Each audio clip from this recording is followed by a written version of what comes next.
En fait, la friperie d'Amasté, c'est un nom indien. Et en fait, c'était pour le projet de secondaire 5 que j'ai créé une friperie, mais aussi pour le village de l'Espoir, que les dons les profits de la friperie vont aller pour le village de l'Espoir, qui est en Haïti, qui est une maison du partage où on peut aider les enfants. Il y a des coopérants aussi. Donc, tous les profits sont au village de l'Espoir. Et pourquoi tu as ciblé Haïti en particulier? Je suis aussi inscrite au groupe Paramundo qui font un voyage en République et en Haïti. Et j'ai su qu'il y avait une maison qui aidait les enfants et ça m'a beaucoup touchée. Puis c'est pour ça que j'ai voulu que mes profits soient pour le village de l'Espoir. Mais le village de l'Espoir, qu'est-ce que c'est exactement? Il y a une maison du partage où il y a des enfants juste autour. En fait, il s'est bâti le village de l'Espoir. Il y a des familles, il y a des enfants.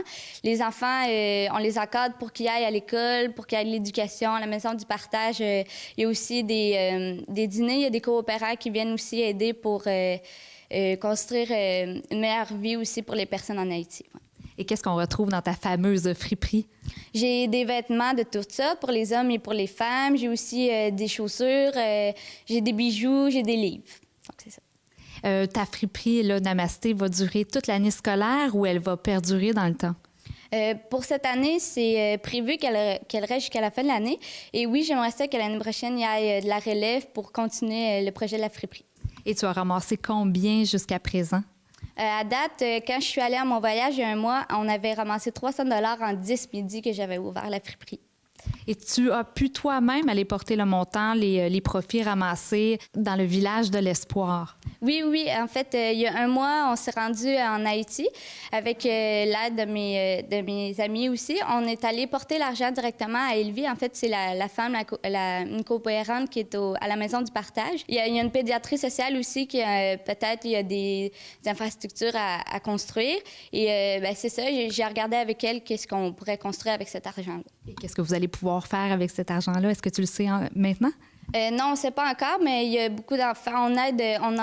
On encadre les enfants dans leur éducation. Ça peut aussi pour parrainer un enfant, ça pourrait être pour l'école, ça pourrait aussi pour la pédiatrie sociale. C'est ça qu'on va voir. Est-ce que les gens de l'extérieur de l'école peuvent t'aider dans ta démarche? Oui, en fait, je ramasse aussi tous les dons de toutes les personnes pour la friperie. Il y a aussi des dons aussi en argent pour Haïti. Et j'imagine que tu as sûrement appris des choses sur toi avec ce projet-là?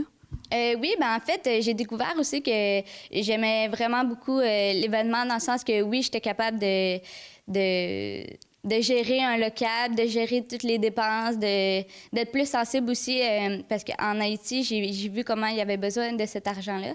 Fait que ça m'a donné aussi plus d'encouragement. Ton entourage doit être fier de ce que tu as accompli? Oui, c'est sûr qu'ils me soutiennent vraiment beaucoup pour ce projet-là, puis surtout avec tous les dons qu'ils me font. Là, je sais qu'ils sont derrière moi puis qu'ils m'appuient à 100%.